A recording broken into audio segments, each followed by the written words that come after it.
ಮಾರುತೇಶ್ವರ. ಬಹಳ ವರ್ಷಗಳಿಂದ ನಮ್ಮ ಮನೆಯಲ್ಲಿ ಮಗುವಿನ ನಗು ತುಂಬಿ ಬರುವ ಸಮಯ ಬಂದಿದೆ. ನನ್ನ ಅತ್ತಿಗೆ ತುಂಬು ಗರ್ಭಿಣಿ. ಮಗುವಿಗೆ ನನ್ನ ಅತ್ತಿಗೆಗೆ ಯಾವ ತೊಂದರೆ ಆಗದೆ ಹೆರಿಗೆ ಆಗಲಿಯಪ್ಪ ತಂದೆ. ಇವತ್ತು ನನಗೆ ತುಂಬಾ ಸಂತೋಷ ಆಗಿದೆ. ಏಕೆಂದರೆ ಇನ್ನು ಮುಂದೆ ಮುದ್ದಾದ ಮಗುವನ್ನು ಎತ್ತಿ ಆಡಿಸುವ ಭಾಗ್ಯ ನನಗೆ ಸಿಕ್ಕಿದೆ. ಛೇ, ಇಂಥ ಸಮಯದಲ್ಲಿ ಅಣ್ಣ ಊರಲ್ಲಿಲ್ಲ, ಸ್ನೇಹಿತರ ಊರಿಗೆ ಹೋಗಿದ್ದೇನೆ. ಗೊತ್ತಿಲ್ಲ ದೇವ್ರೇ,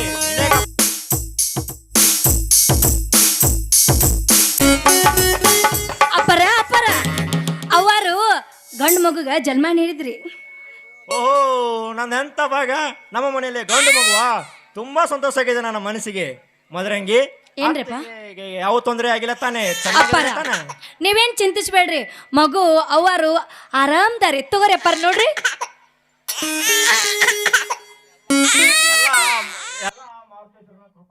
ಕುಟುಂಬಕ್ಕೆ ಯಾವ ತೊಂದರೆ ಆಗದೆ ನೀನೇ ಕಾಪಾಡಿದೆಯಪ್ಪ.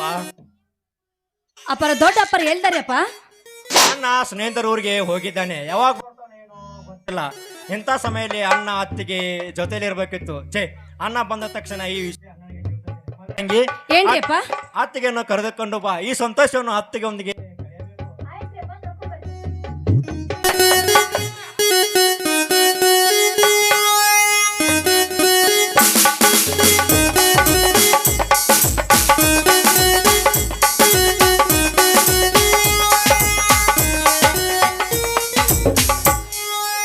ಅತ್ತಿಗೆ, ನಿಮಗೆ ಯಾವ ತೊಂದರೆ ಆಗಿಲ್ಲ ತಾನೆ? ಚೆನ್ನಾಗಿದ್ದಾರೆ ತಾನೆ? ಚೆನ್ನಾಗಿದ್ದೀನಪ್ಪ. ಆ ದೇವರ ದಯದಿಂದ ನನಗೆ ಯಾವ ತೊಂದರೆನೂ ಆಗಿಲ್ಲ. ಅತ್ತಿಗೆ, ಮಗು ನೋಡಿದ್ರೆ ಎಲ್ಲ ನಿಮ್ಮ ಹೋಲಿಕೆನೇ ಇದೆ. ಏನಿಲ್ಲಪ್ಪ, ನಿಮ್ಮ ಅಣ್ಣಂದು ಸ್ವಲ್ಪ ಹೋಲಿಕೆ ಐತಿ. ಕಡೆಗೂ ನಮ್ಮ ಮನೆಗೆ ಸಿಂಹದ ಮರಿ ಜನಿಸಿ ಬಂದಿದೆ.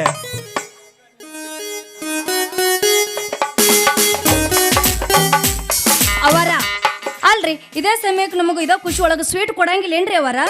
ಮದರಂಗಿ, ಈ ಸಮಯದ ಸ್ವೀಟ್ ಅಟ್ಯಾಕ್ ಮದರಂಗಿ, ಇಡೀ ಊರಿಗೆ ಊಟ ಹಾಕಿಸ್ತೀನಿ, ಚಿಂತೆ ಮಾಡಬೇಡ. ಅಯ್ಯ, ಅವ್ರ ಅನ್ನ ಬರ್ಲಿಲ್ಲ ಅಂತ ಕೇಳಾಕ್ತೀನಿ ತಡಿಯವ. ಅಪ್ಪರ ನೋಡಲ್ರಿ, ದೊಡ್ಡ ಅಪ್ಪರ ನೆನೆಸ್ಕೊಡ್ದ ಮಣದಾಗ ಅಂದಾಗ ಹೆಂಗ್ ಬಂದ್ ನೋಡ್ರಿ ಅಪ್ಪರ. ಭಾಳ ಅವಸರ ಮಾಡ್ತೀಯ ನೀನು.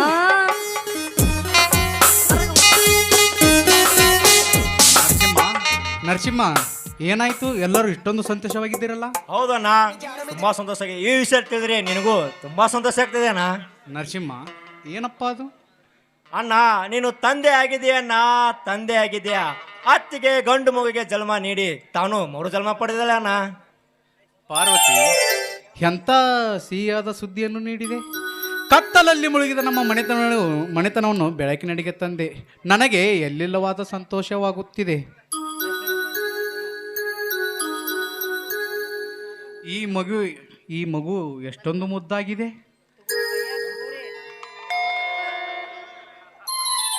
ಈ ಮಗು ಎಷ್ಟೊಂದು ಮುದ್ದಾಗಿದೆ. ಹೌದು, ಈ ಮಗುವಿನ ಮುಖದ ಹೋಲಿಕೆ ನನಗೆ ಒಂದು ಕಾಣ್ತಾ ಇಲ್ಲಲ್ಲ. ಇರಲಿ ಪಾರ್ವತಿ, ಆದಷ್ಟು ಬೇಗ ಈ ಮಗುವಿಗೆ ನಾಮಕರಣ ಮಾಡೋಣ.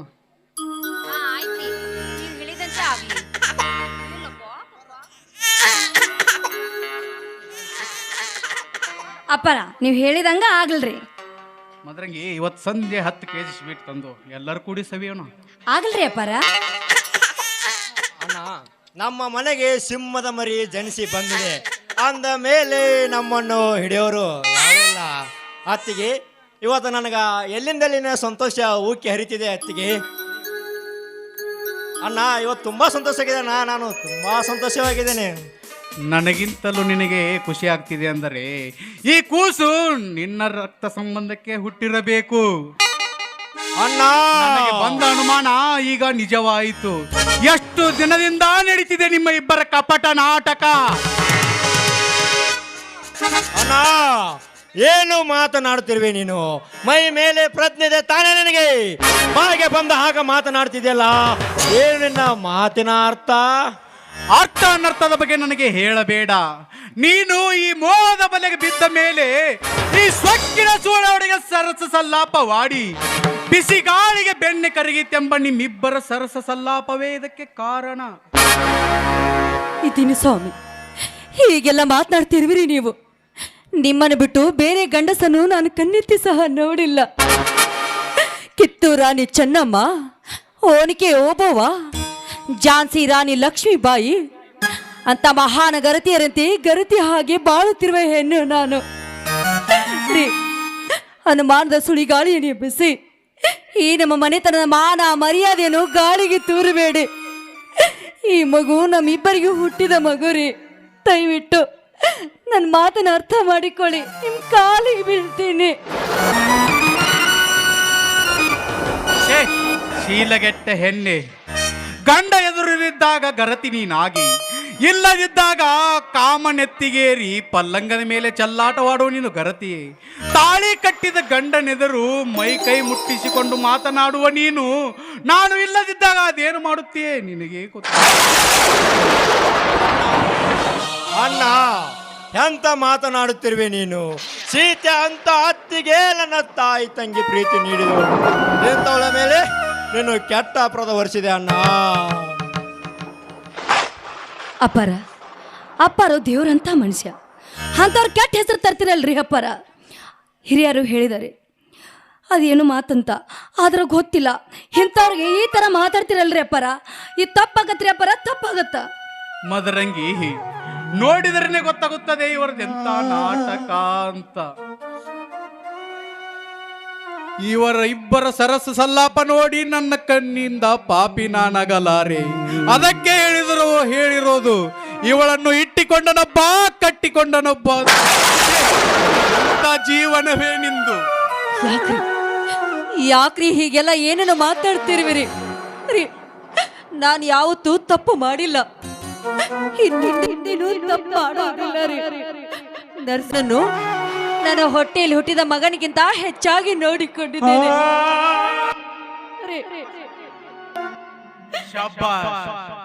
ಈ ಮಗು ನಮ್ಮದೇ, ಈ ಮಗು ನನ್ನದೇ. ಆದರೆ ನನ್ನ ಹೋಲಿಕೆ ಮತ್ತು ಈ ಮಗುವಿನ ಹೋಲಿಕೆ ಒಂದೇ ಇರುತ್ತಿತ್ತು.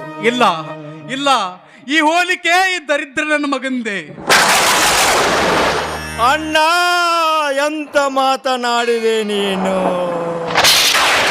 ಇದೇ ಮಾತು ಬೇರೆ ಯಾರಾದರೂ ಹೇಳಿದರೆ ಅವರ ದೇಹವನ್ನು ತುಂಡು ತುಂಡಾಗಿ ಸೆಳ್ಳಿ ಬಿಸಿ ರಕ್ತವನ್ನೇ ಕುಡಿದು ಬಿಡ್ತಿದ್ದೆ. ಮಗುವಿಗೆ ಹೋಲಿಕೆ ಇಲ್ಲ ಅಂದ್ರೆ ಮಾತ್ರಕ್ಕೆ ಅದು ಬೇರೆಯವ್ರ ಮಗು ಆಗಲ್ಲ. ನೀ ಇಂಥವ್ನು ಅನ್ನೋದು ನನಗೆ ಇವತ್ತೇ ಗೊತ್ತಾಯಿತು. ಸೀತೆ ಅಂತ ಅತ್ತಿಗೆ ನನಗೆ ತಾಯಿ ತಂಗಿ ಪ್ರೀತಿ ನೀಡಿದವಳು, ಇಂಥವಳ ಮೇಲೆ ನೀನು ಕೆಟ್ಟ ಅಪರಾಧ ಹೊರಿಸಿದೆ ಅಣ್ಣ. ನೀನು ಮಾಡೋದೆಲ್ಲ ಮಾಡಿ ಮಳ್ಳನಾಗಿ ನಿಂತುಕೊಂಡ್ರೆ ಏನು ಗೊತ್ತಾಗ್ತಲ್ಲ ಅಂತ ತಿಳ್ಕೊಂಡಿದ್ದೇನು? ನನಗೆ ಮೊದಲಿನಿಂದ ನಿನ್ನ ಮೇಲೆ ಅನುಮಾನವಿತ್ತು ನರಸಿಂಹ. ಅಪರ, ನೀವು ಈ ಮನೆಗೆ ದೊಡ್ಡವರು, ನೀವೇ ಈ ತರ ಮಾತಾಡಿದ್ರ ಮನೆ ಪರಿಸ್ಥಿತಿ ಏನ್ರಿ ಅಪರ? ಮನೆ ಪರಿಸ್ಥಿತಿ ಏನು? ಗಂಡದೇ ಗರತಿ, ಗಂಡನೇ ದೇವರು, ಗಂಡನೇ ಸರ್ವಸ್ವ ಎನ್ನುವೆ ಗರತಿಯರು. ಗಂಡನಿಲ್ಲದಿದ್ದಾಗ ಮಾವ ಮತ್ತು ಮೈದನರೊಡನೆ ಪಲ್ಲಂಗ ಹತ್ತುವ ನಿಮ್ಮಂತ ಹೆಣ್ಣಿಗೆ ಗಂಡನ ಗರತಿ ಎಂಬ ಪಟ್ಟ ಬೇಕೆ? ಛೇ, ಶೀಲಗೆಟ್ಟ ಹೆಣ್ಣೆ.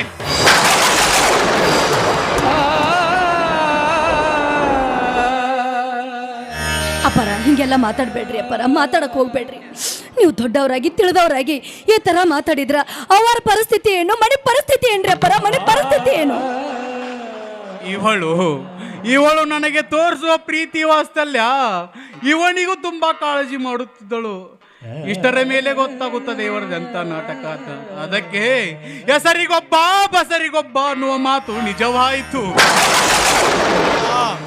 ಅಣ್ಣ, ಪದೇ ಪದೇ ಸುಚ್ಚಿ ಮಾತನಾಡಬೇಡ.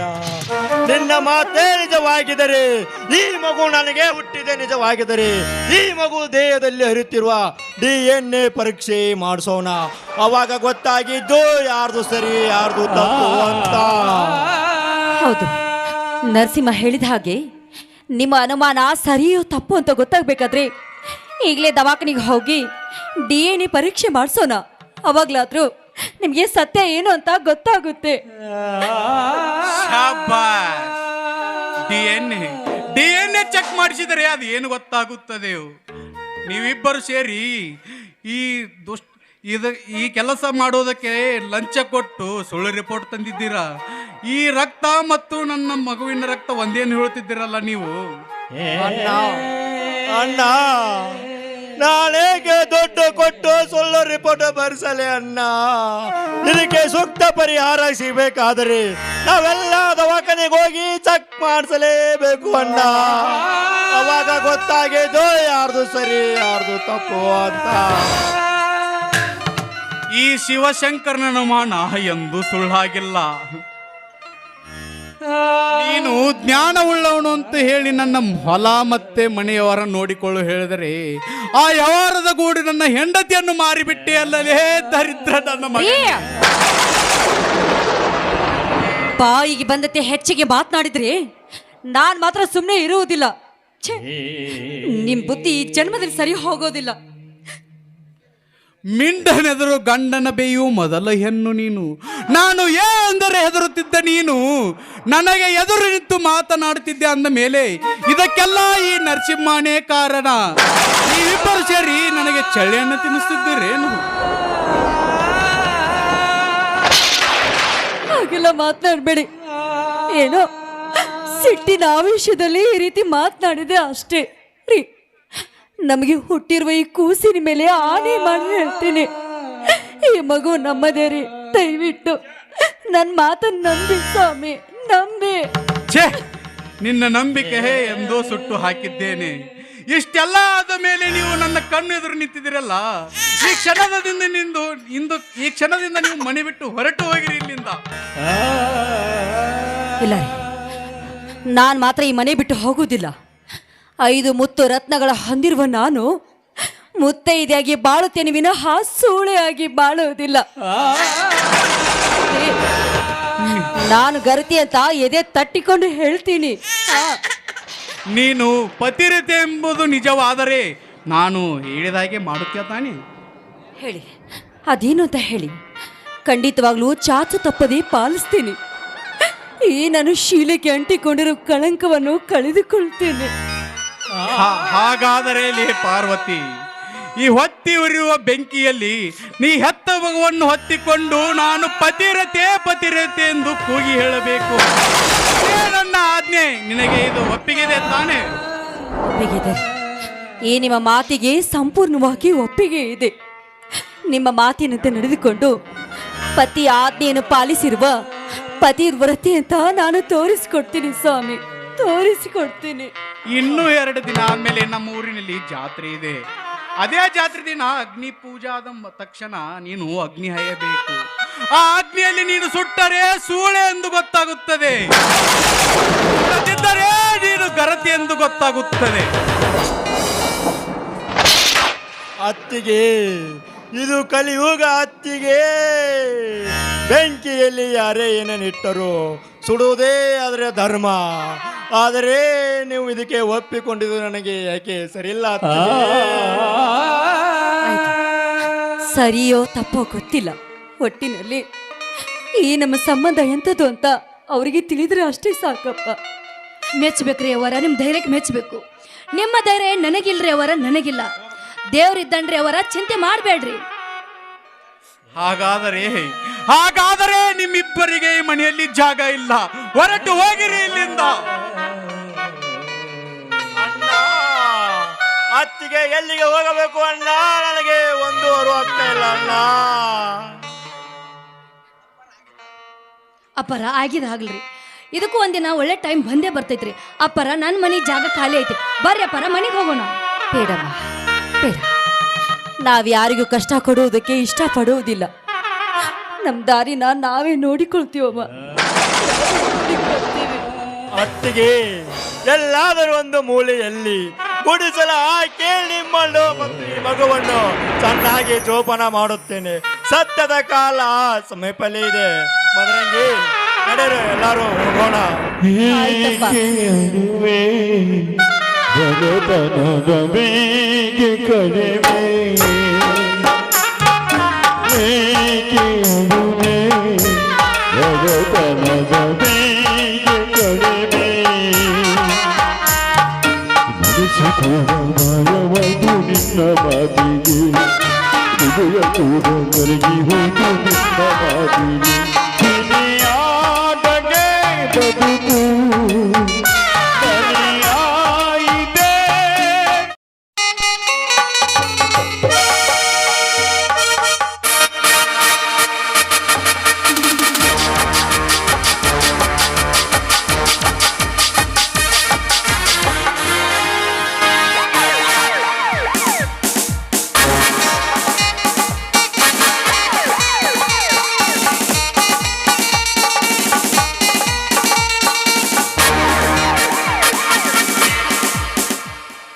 ಲೇ ಗೌಡ, ಅಮಾಯಕ ಜನರ ಮೇಲೆ ದೌರ್ಜನ್ಯ ಮಾಡುವ ನೀನು ನನ್ನ ಬೂಟು ಪಾಲೀಸು ಮಾಡುವಷ್ಟು ಯೋಗ್ಯನಲ್ಲ. ವಜ್ರ ವೈಡೂರ್ಯಗಳಿಂದ ತುಂಬಿಕೊಂಡಿರುವೆ ನಿನ್ನ ದೇಹಕ್ಕೆ. ಹರಕು ಬಟ್ಟೆಯನ್ನು ತೊಡಸಿ ಹಳ್ಳಿಯ ಜನಗಳಿಂದ ಹರಕು ಮೆಟ್ಟಿನಿಂದ ಆರತಿ ಮಾಡಿಸಿ ಸರ್ಕಾರಿ ಜೈಲಿನಲ್ಲಿ ತಿನ್ನುವ ಅನ್ನಕ್ಕೆ ಪರದಾಡುವಂತೆ ಮಾಡದಿದ್ದರೆ ನನ್ನ ಹೆಸರು ದಾದಾ ವಿಷ್ಣು ದಾದಾನೇ ಅಲ್ಲ.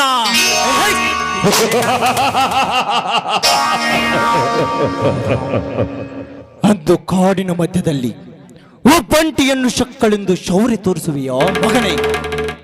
ನಿನ್ನ ಕಥೆಯನ್ನು ಅಂದೇ ಮುಗಿಸಬಹುದಿತ್ತು. ಮುಂದೊಂದು ದಿನ ನೋಡಿಕೊಳ್ಳುವೆ. ಕುತೂಹಲ ಹುಟ್ಟದೆಂದು ಸುಮ್ಮನೆ ಬಿಟ್ಟು ಕಳಿಸಿರುವೆ.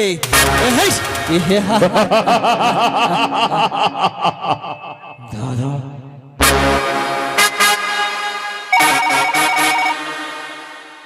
ಸಂಗು ಸಂಗು, ಬೇಗವಾ, ನಾ ಇಲ್ಲಿ ಕಾಯ್ತಾ ಇದ್ದೀನಿ ನಿನಗೋಸ್ಕರ. ನಮಸ್ಕಾರ ರೀ ಸರ, ಬಂದ್ ಭಾಳ ಹೊತ್ತಾತೇನ್ರಿ? ಹಾಗೇನಿಲ್ಲ ಸಂಗು, ಈಗ ತಾನೇ ಒಂದೇ. ಏನು ಎಲ್ಲವೂ ಚೆನ್ನಾಗಿದೆಯಾ ತಾನೇ? ನಿನಗೆ ಯಾವ ತೊಂದರೆ ಇಲ್ಲನು ತಾನೇ? ಇಲ್ರಿ ಸರ, ನನಗೆ ಯಾವ ತೊಂದರೆ ಇಲ್ರಿ, ನಾ ಆರಾಮದೀನ್ರಿ. ಸಂಗು, ನೀನೇ ಕಾನ್ಸ್ಟೇಬಲ್ ಅನ್ನೋದು ಯಾರಿಗೂ ತಿಳಿಯಬಾರದು. ನಮ್ಮ ಕೆಲಸ ಮುಗಿಯೋ ತನಕ, ಅರ್ಥ ಆಯ್ತಲ್ಲ? ಆಯ್ತು ಸರ, ಹಾಗೆ ಮಾಡ್ತೀನಿ. ಮತ್ತೆ ಆ ಗೌಡ ತನ್ನ ಹಲಕಟ್ಟು ಬಂದಿಂದ ಯಾರಿಗಾದ್ರೂ ತೊಂದರೆ ಕೊಟ್ಟನೆ, ಇಲ್ಲ ಸಾಯಿಸೇ ಬಿಟ್ಟನೆ?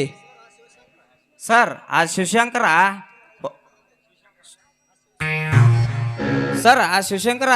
ಆ ರೈತ ಬೆಳೆದ ಬೆಳೆಯನ್ನು ದೋಚಿ ತನ್ನ ಅಂಗಡಿಯಲ್ಲಿ ಮಾರ್ತಾ ಇದ್ದಾನೆ.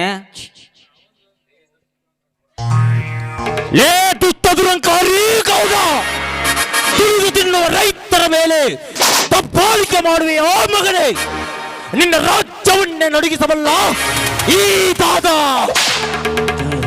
ಸಂಗು, ಯು ಡೋಂಟ್ ವರಿ, ತೆಗೆದುಕೋ ಈ ಬಂದು ಕಳ್ಳು.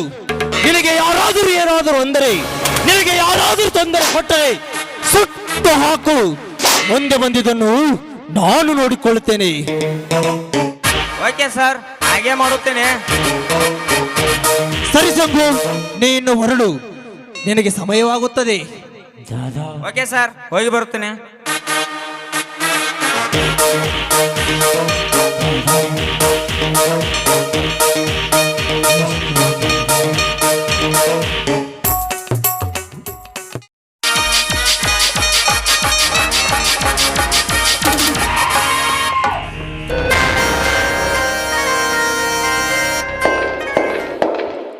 ಅವಮಾನ ಅವಮಾನ, ಈ ಗೌಡನಿಗೆ ಅದೆಂತ ಅವಮಾನ.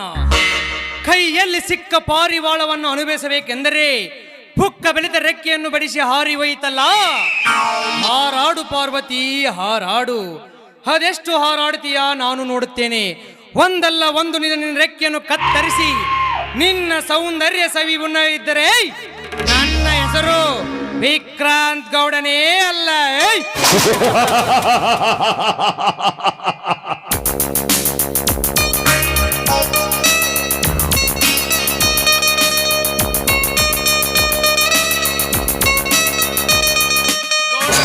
ಗಾತಾದ್ರಿ ಗೌಡ್ರ, ಏನಾಗೈತಿ ಪರಮೇಶ್, ಹಿಂಗ್ಯಾ ಕೊಡ್ ಬರತ್ತಿ? ಗೌಡ್ರ, ನಾ ಹೇಳೋ ವಿಷಯ ನಿಮ್ಮ ಮುಂದೆ ಹೇಳಿನ ಅಂದ್ರ ನೀ ಇಲ್ಲೇ ನಿಗ್ರ ಬಿದ್ದು ಸತ್ತು ಹೋಗಿರನ್ರಿ ಗೌಡ್ರ. ನೀ ಹಿಂಗ ಮಾತಾಡಿ ಕತ್ತಿದ್ರ ಮಗನ, ನಿನ್ನ ಇಲ್ಲೇ ಸುಟ್ಟು ಹಾಕಿ ಬಿಡ್ತೀನಿ. ಏನಾಗೈತೆ ಅಂತ ಬಿಡಿಸಿ ಹೇಳಲಿ ಗೌಡ್ರ. ಆ ಶಿವಶಂಕರ ಬಾಬು ಹೊಲ್ದಂದು ಕಬ್ಬು ಉಳ್ಳಾಗಡ್ಡಿ ಶೇಂಗಾ ತುಡುಗು ಮಾಡಿದ್ದು ಅವ್ರಿಗೆ ಗೊತ್ತಾಗೈತೆ ನೋಡ್ರಿ ಗೌಡ್ರ. ಬರಲಿ ಬರಲಿ, ಆ ಬಡ ಬಿಕಾರಿ ಬಂದು ಇಲ್ಲಿ ಏನು ಮಾಡುತ್ತಾನೆ ನಾನು ನೋಡುತ್ತೇನೆ. ಪರಮೇಶಿ, ನೀನು ಭಯ ಪಡಬೇಡ, ನಾನು ಇರುವ ತನಕ.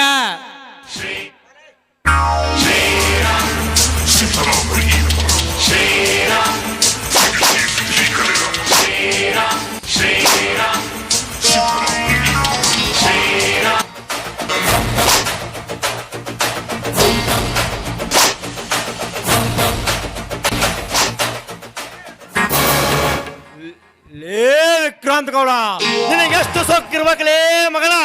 ನಮ್ಮ ಹೊಲದಲ್ಲಿ ಬೆಳೆದ ಬೆಳೆಯನ್ನು ಸದ್ದಿಲ್ಲದೆ ಕದ್ದು ನಿನ್ನ ಅಡತೆಯಲ್ಲಿ ಇಟ್ಟುಕೊಂಡಿದೆಲ್ಲ. ಸುಮ್ಮನೆ ಮರಳಿ ಮರದಿಂದರೆ ಕೊಟ್ಟರೆ ಸರಿ, ಎಲ್ಲದಿದ್ದರೆ ನಿನ್ನ ಆರ್ಭಟಿಕೆ ವಿಧಾನ ಹೇಳುವೆ. ಲೇ ನರಸಿಂಹ, ಸೊಕ್ಕಿನಿಂದ ಮಾತನಾಡಿದರೆ ನಿನ್ನ ನಾಲಿಗೆಯನ್ನು ಕತ್ತರಿಸಿ ನಾಯಿಗೆ ಹಾಕಿ ಬಿಡುತ್ತೇನೆ ಮಗನೇ, ಹುಷಾರ್. ದಾರಿ ತಪ್ಪಿಲ್ಲ, ತಪ್ಪೋದೂ ಇಲ್ಲ.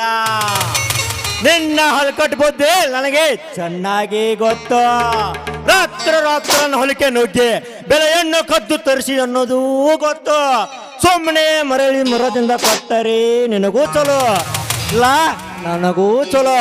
ಇಲ್ಲದಿದ್ದರೆ ರೈತ ಹುಲಿಗಳು ಒಗ್ಗಟ್ಟಾಗಿ ನಿನ್ನ ವಂಶವೇ ನಿರ್ವಂಶ ಮಾಡಬೇಕಾಗುತ್ತದೆ. ರೈತರಿಗೆ ಮೋಸ ಮಾಡಿದರೆ ಲೇಗವ ನರದಲ್ಲಿ ಹುಳ ಬಿದ್ದು ಸಾಯ್ತಿಲಿ ಭಿಕಾರಿ. ರೈತ ಹುಲಿ ನಿನ್ನಂತ ರೈತ ಹುಲಿಗಳು ದಿನ ಬೆಳಗಾದರೆ ನನಗೆ ಸಲಾ ಮುಡಿದು ಬದುಕುತ್ತಾವೆ. ಅಂಥದ್ರಲ್ಲಿ ನೀನ್ಯಾವಲೇ ನನಗೆ ಲೆಕ್ಕಕ್ಕೆ ಇಲ್ಲ. ರೈತನ ಕಷ್ಟ ರೈತನಿಗೆ ಗೊತ್ತು, ಮತ್ತಾರಿಗೂ ಗೊತ್ತಾಗೋದಿಲ್ಲ. ರಾಜವೇ ಆಳುವ ರಾಜಕಾರಣಿಗೆ ಏನು ಗೊತ್ತಾಗಬೇಕಲ್ಲಿ. ನೀವೆಲ್ಲ ಸುಖದಲ್ಲಿ ರೈತ ಬೆಳೆದ ಬೆಳೆಯನ್ನು ತಿಂದು ಮತ್ತೆ ರೈತರನ್ನು ಕೀಳಾಗಿ ನೋಡುವ ನಿನ್ನಂತ ದುಷ್ಟರಿಗೆ ಏನು ಗೊತ್ತಾಗಬೇಕಲ್ಲಿ. ರೈತನ ಸಂಕಟ, ರೈತನೇ ಈ ದೇಶದ ಉಸಿರು ಎನ್ನುವಾಗ ಯಾವ ಸರ್ಕಾರ ಮುಂದೆ ಬಂದು ರೈತರಿಗೆ ಚಿಕಿತ್ಸೆ ಕೊಟ್ಟಿತ್ತು? ಸರ್ಕಾರವನ್ನಾಳುವ ರೈತ ಹುಲಿಗಳು ಕಟ್ಟಿಕೊಂಡ ಗಂಡತಿಯನ್ನಾಳದ ಈಗಿನ ಕಲಿಯುಗದ ಜನ ಸರ್ಕಾರವನ್ನಾಳುತ್ತಾರಂತೆ. ಅದೇನೇ ಹೇಳಲಿ ಲೇ ನರ್ಸ, ನೀನು ನನ್ನ ಲೆಕ್ಕಕ್ಕೆ ಇಲ್ಲ. ಹಾಗಾದರೆ ಹೋದ ವರ್ಷ ಉತ್ತರ ಕರ್ನಾಟಕದಲ್ಲಿ ಕೃಷ್ಣಾ ದಂಡೆಲಿದ್ದ ಜನರು ಪ್ರವಾಹ ಬಂದು ಮನುಷ್ಯರು ದನಕರುಗಳು ನೀರಿನಲ್ಲಿ ಕೊಚ್ಚಿಕೊಂಡು ಹೋಗುತ್ತಿರುವಾಗ ಎಲ್ಲಿ ಹೋಗಿದ್ದರು ನಿನ್ನಂತ ಶ್ರೀಮಂತರು? ಜನರು ಸಾವು ಬದುಕಿನ ಮಧ್ಯದಲ್ಲಿ ಹೋರಾಡುತ್ತಿರುವಾಗ ಯಾವ ಸರ್ಕಾರ ಮುಂದೆ ಬಂದು ರೈತರಿಗೆ ಚಿಕಿತ್ಸೆ ಕೊಟ್ಟಿತು? ಬೆವರ ಸೂರಿಸಿದ ರೈತ ಕೊನೆಗೆ ಬೆವರ ಸೂರಿಸಿದ ರೈತ ಕೊನೆಗೆ ರಕ್ತ ಕಣ್ಣೀರು ಸೂರಿಸಿ ಸತ್ತು ಹೋದರ. ಲೇ ತಮ್ಮ, ಇಷ್ಟಾಗ ಜಗಳ ಮಾಡ್ತಿರು. ಆಗಿದ್ದ ಆತಪ್ಪ, ಮನಿ ಹೋಗೋ ಸುಮ್ಮ. ಲೇ ನಮ್ಮ ಸಾವುಕಾರ ಸೀಟಿಗೆ ಗುಂಡ್ ಹೊಡೆದು ಹೊಡೆದ ಬಿಡ್ತಾರ. ಮತ್ತ ಸುಮ್ ಮನಿ ಹೋಗೋ ತಮ್ಮ. ಏ ಪರಮೇಶ, ಮಧ್ಯದಲ್ಲಿ ತಲೆ ಹಾಕಿದರೆ ನಿನ್ನ ತಲೆ ನಿನ್ನ ಕಾಲನ್ನು ತುಂಡು ತುಂಡಾಗಿ ಕತ್ತರಿಸಿ ನನ್ನ ಮನೆ ನಾಯಿಗೆ ಹಾಕಬೇಕಾಗುತ್ತದೆ. ಲೇ ಮಗಳ ಎಚ್ಚರ. ಲೇ ನರ್ಷ, ನನ್ನನ್ನು ಎದುರು ಹಾಕಿಕೊಂಡರೆ ಈ ಊರಿನಲ್ಲಿ ಅಷ್ಟೇ ಅಲ್ಲ, ಈ ಬ್ರಹ್ಮಾಂಡದಲ್ಲಿ ಬದುಕೋದು ಕಷ್ಟ ಮಗನೇ. ಏ ಗೌಡ, ನಾನಿಲ್ಲದ ಸಮಯದಲ್ಲಿ ನನ್ನ ಹೊಲಕ್ಕೆ ನುಗ್ಗಿ ಬೆಲೆಯನ್ನು ಕತ್ತರಿಸಿದಲ್ಲಿ ಮಗನೇ, ಆ ಒಂದು ವೇಳೆ ಆ ಜಗದಲ್ಲಿ ನಾನೇನರಿದ್ದೆ ಅಂದ್ರೆ ಬೆಲೆ ಕತ್ತರಿಸಲು ಬಂದ ಸೂಳೆ ಮಕ್ಕಳು ರುಂಡವನ್ನು ಕತ್ತರಿಸಿ ಎಲ್ಲ ಮನೆಗೆ ಪಾರ್ಸಲ್ ಮಾಡ್ತಿದ್ದೆ. ಲೇ ಗಂಡು, ನಾ ಇಲ್ಲದಾಗ ಬಂದಿದ್ದಲ್ಲಿ ನಿಮ್ಮಪ್ಪನಿಗೆ ಹುಟ್ಟಿದ್ದೆ. ನಾ ಇದ್ದಾಗ ಬರ್ಬೇಕಿತ್ತೇ, ನನಗೆ ಗೊತ್ತಾಕಿತ್ತು ಈ ನರಸಿಂಹನ ಅರ್ಥವಾದ ಕೊಡಲೆ ರುಚಿ ಏನಂತ. ಲೇ ನರ್ಷ, ನಾನೇ ನಿನ್ನ ಹೊಲದಲ್ಲಿ ಕಳವು ಮಾಡಿದ್ದೇನೆ ಅನ್ನೋದಕ್ಕೆ ಸಾಕ್ಷಿ ಏನಿದೆ? ಸಾಕ್ಷಿ ಇದೆ ಗೌಡ, ಸಾಕ್ಷಿ ಇದೆ. ಪಕ್ಕದ ಹೊಲದಲ್ಲಿ ನನ್ನ ಸ್ನೇಹಿತ ನೀ ಮಾಡಿದ ಹಲ್ಕಟ್ ಕೆಲಸವನ್ನು ನೋಡಿ ನನಗೆ ತಿಳಿಸಿದಾನ್ಲೇ ಗೌಡ.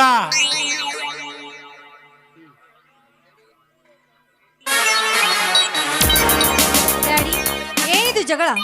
ಸರಿಯಾಗಿ ನಿದ್ದೆ ಮಾಡೋದಕ್ಕೆ ಬಿಡುವುದಿಲ್ಲ ನೀವು. ಮಗಳೇ, ನನ್ನಿಂದ ನಿನಗೆ ತೊಂದರೆ ಐತಿ? ಲೇ ನರ್ಷ, ನಮ್ಮಿಂದ ನನ್ನ ಮಗಳಿಗೆ ತೊಂದರೆ ಆಗುತ್ತಿದೆ, ಇಲ್ಲಿಂದ ಹೋಗಿಬಿಡು.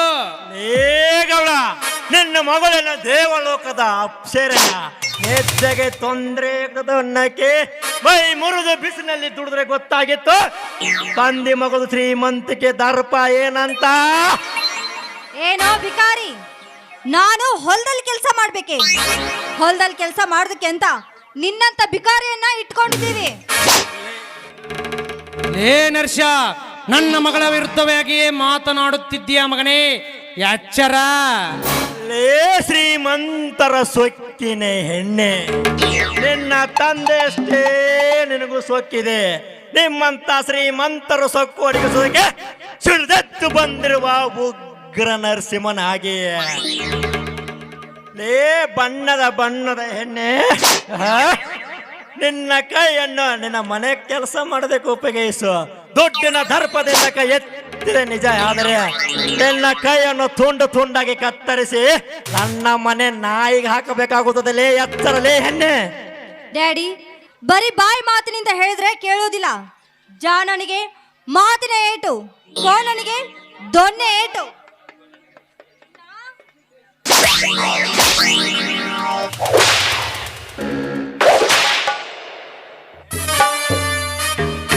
ಲೇ ಬಿಕಾರಿ ನನ್ನ ಮಗನೇ, ನನ್ನ ಮಗಳಿಗೆ ಎಚ್ಚರಿಕೆ ನೀಡುವೆಯಾ? ನೀನು ಈ ವಿಕ್ರಾಂತ್ ಗೌಡನ ಅಂತರಂಗ ಯುದ್ಧಕ್ಕೆ ಕೈ ಹಾಕಿದ್ದೀಯಾ. ಈ ಯುದ್ಧದಲ್ಲಿ ನಿನ್ನ ಸೋಲು ಖಚಿತ, ಸಾವು ಉಚಿತ. ಏಯ್!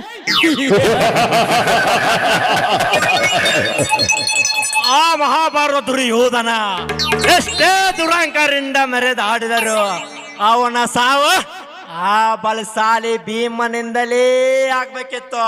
ನೀ ಎಷ್ಟೇ ಗರ್ಜಿಸಿದ್ರು ಹೆದರದ ಈ ಬೌದ್ರುಲಾಗಿ ನಿನ್ನ ಮುಂದನೇ ನಿಂತದಲ್ಲಿ. ಲೇ ಗೌಡ, ಶುರುವಾಗಲೇ ಕಲಿಯುಗದ ಕುರುಕ್ಷೇತ್ರ ನನಗ ನಿನಗ. ಲೇ ನರ್ಷ, ನಿನಗೆ ದಿನವೂ ತೋರಿಸುತ್ತೇನೆ ಕುರುಕ್ಷೇತ್ರದ ಯುದ್ಧ. ಆ ಕುರುಕ್ಷೇತ್ರ ಯುದ್ಧದಲ್ಲಿ ಅರ್ಜುನ ಮಗ ಅಭಿಮನ್ಯು ಚಕ್ರಯುಗದಲ್ಲಿ ಹೇಗೆ ಸತ್ತನೋ ಹಾಗೆ ಸತ್ತು ಹೋಗುತ್ತೀಯ ಮಗನೇ.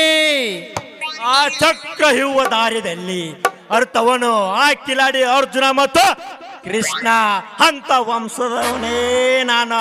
ನನ್ನ ಮುಂದೆ ನಿನ್ನಂತ ನಾಯಿಗಳ ಕಾಲಿಗೆ ಸಮ. ಡ್ಯಾಡಿ, ಇವನನ್ನ ಮಾತ್ರ ನಾವು ಸುಮ್ಮನೆ ಬಿಡಬಾರ್ದು. ಇವನ ಎದೆ ಸೀಳಿ ಬಿಸಿ ರಕ್ತ ಕುಡಿಬೇಕು. ಅಷ್ಟೇ ಅಲ್ಲ, ಬಂದೂಕಿನಿಂದ ಸುಟ್ಟು ಹಾಕಬೇಕು. ಇವನ ಶರೀರವನ್ನು ನಾಯಿಗಳಿಗೆ ಬಾಡೂಟ ಹಾಕಬೇಕು.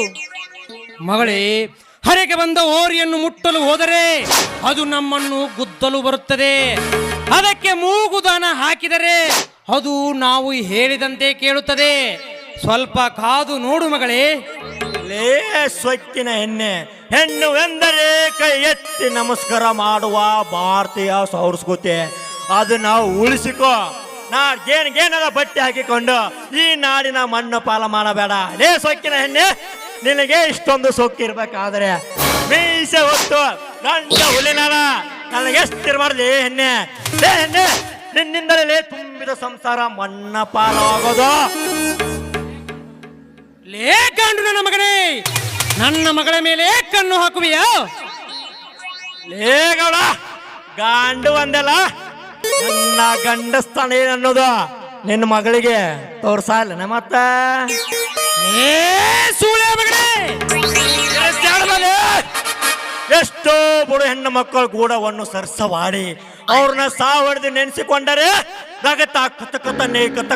ಕತಕತನೆ ಕುದತ್ಲೇ ಗೌಡ. ನನಗಾಗದ ಅನ್ಯಾಯ ಆಗದೇ ಸರಿಪಡಿಸಿದರೆ ಒಳ್ಳೆಯದು. ಇಲ್ಲದಿದ್ದರೆ ಅನ್ಯಾಯವಾಗನೇ ಕಿತ್ತುಕೊಳ್ಳಬೇಕಾಗುತ್ತದೆ. ಎಚ್ಚರ. ಅಲ್ಲೋ ನರಸಿಂಹ, ನಮ್ಮ ಗೌಡ್ರು ಹಣ ಕೊಡ್ಲಿಕ್ಕೆ ಏನು ಮಾಡ್ತಪ್ಪ? ಲೇಸಗುಳ, ಇದರಲ್ಲಿ ನಿನ್ನ ಪಾಲಿದೆ ಅನ್ನೋದು ನನಗೆ ಚೆನ್ನಾಗೇ ಗೊತ್ತು. ಲೇ ಗೌಡ, 2 ದಿನ ಕಾಲಾವಕಾಶ ಕೊಡ್ತೇನೆ. ನನಗೆ ಸೇರಬೇಕ ಹಣ ಸೇರಿದರೆ ನಿನಗೂ ಚಲೋ, ನಿಮ್ಮಪ್ಪನಿಗೂ ಚಲೋ.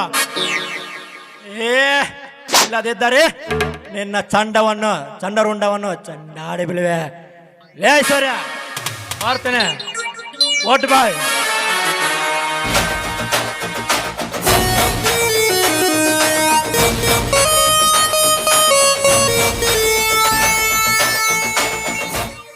ಡ್ಯಾಡಿ, ಯಾರಿವನು?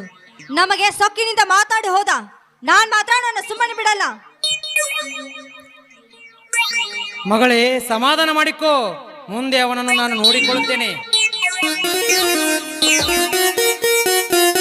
ಆಗ್ಲಿ ಡ್ಯಾಡಿ, ನನಗೆ ತುಂಬಾ ಕೆಲಸವಿದೆ, ನಾನು ಬರ್ತೀನಿ. ಆಯ್ತು ಬಾ ಮಗಳೇ, ಹೋಗಿ ಬಾ.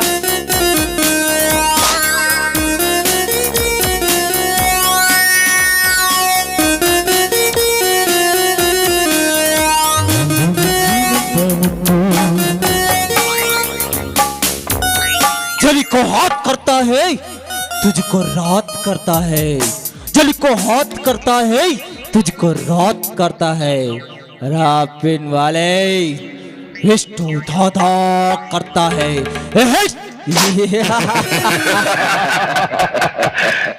ಅತಿಥಿಯಾಗಿ ಬಂದು ವಿಕ್ರಾಂತ್ ಗೌಡನ ದೇಹವನ್ನು ಸುಟ್ಟು ತಿಥಿ ಮಾಡದಿದ್ದರೆ ನನ್ನ ಹೆಸರು ದಾದಾ ವಿಷ್ಣು ವಿಷ್ಣು ದಾದಾನೇ ಅಲ್ಲ.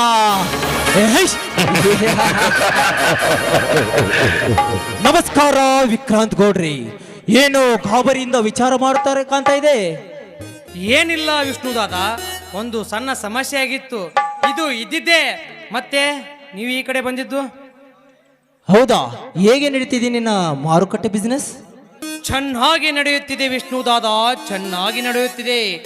ನೋಟಿನ ಕಟ್ಟುಗಳು ದಿನದಿಂದ ದಿನಕ್ಕೆ ಹೆಚ್ಚಾಗಿ ಬರುತ್ತಿದ್ದಾವೆ. ಅದಕ್ಕಾಗಿ ನಾನೊಂದು ಹೊಸ ಬಿಸ್ನೆಸ್ ಸ್ಟಾರ್ಟ್ ಮಾಡಬೇಕು ಅನ್ಕೊಂಡಿದ್ದೇನೆ. ಹೌದಾ, ಯಾವುದದು? ಅದು ಸಾರಾಯಿ ಬಿಸ್ನೆಸ್, ಅಂದರೆ ವೈನ್ ಶಾಪ್. ಈಗಿನ ಕಲಿಯುಗದ ಜನ ತಿನ್ನಲು ಸಾವಿರಾರು ಹಣ ಖರ್ಚು ಮಾಡುವುದಿಲ್ಲ, ಆದರೆ ಕುಡಿಯಲು ಸಾವಿರಾರು ಹಣವನ್ನು ಖರ್ಚು ಮಾಡುತ್ತಾರೆ. ಕಡಿಮೆ ಬೆಲೆಯಲ್ಲಿ ಮದ್ಯವನ್ನು ತಯಾರು ಮಾಡಿ ಹೆಚ್ಚಿನ ಬೆಲೆಗೆ ಮದ್ಯವನ್ನು ಮಾರಿಬಿಡುವುದು, ಅದರಲ್ಲಿ ಕೋಟಿ ಕೋಟಿ ಲಾಭವನ್ನು ಪಡೆಯಬಹುದು. ಹೌದಾ, ಹಾಗೆ ಆಗಲಿ, ಒಳ್ಳೆ ವಿಚಾರನೆ ಮಾಡ್ತಾ ಇದ್ದೀರಾ. ಹೌದು ವಿಷ್ಣುದಾದ.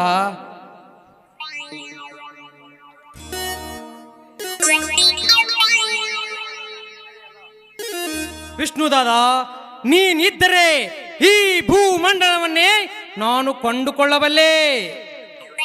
ಇದೇ ಖುಷಿಯಲ್ಲಿ ಪಾರ್ಟಿ ಮಾಡೋಣ. ಪರಮೇಶ, ಕ್ಲಬ್ ಡ್ಯಾನ್ಸರ್ ಹೋಗಿ ಕರೆದುಕೊಂಡು ಬಾ. ಗೌಡ, ನೀವು ಹೇಳಿದ ಕೆಲಸ 5 ನಿಮಿಷ ಮಾಡಿ ಮುಗಿಸ್ತು ನೋಡ್ರಿ.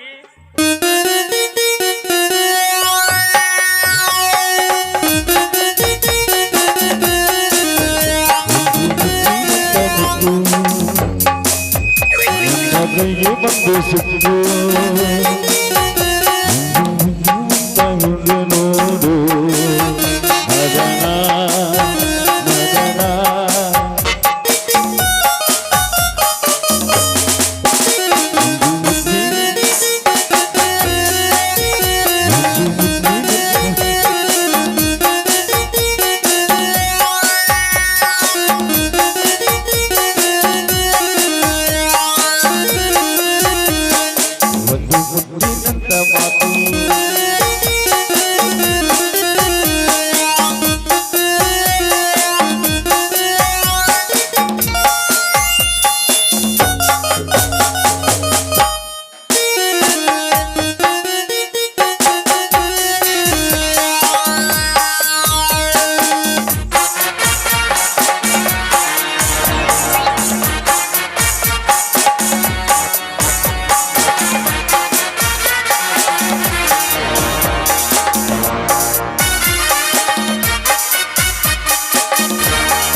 Come on, come on.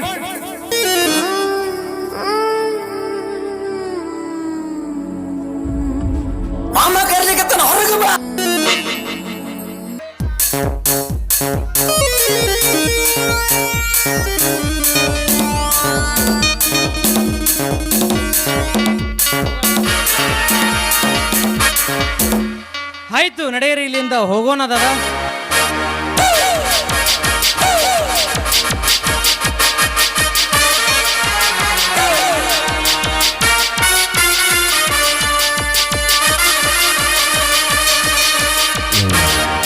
ಲೇ ಗೌಡ, ನೀನು ಎಷ್ಟು ದುಡ್ಡು ಗಳಿಸಿದರೇನು ಒಂದಲ್ಲ ಒಂದು ದಿನ ನನ್ನ ವಶವಾಗಲೇಬೇಕು. ವೈನ್ ಶಾಪ್ ಓಪನ್ ಮಾಡ್ತೀಯಾ ಮಗನೇ? ಮಾಡು, ಆದಷ್ಟು ಬೇಗ ಓಪನ್ ಮಾಡ್ತೇನೆ. ಏ, ಹೇ.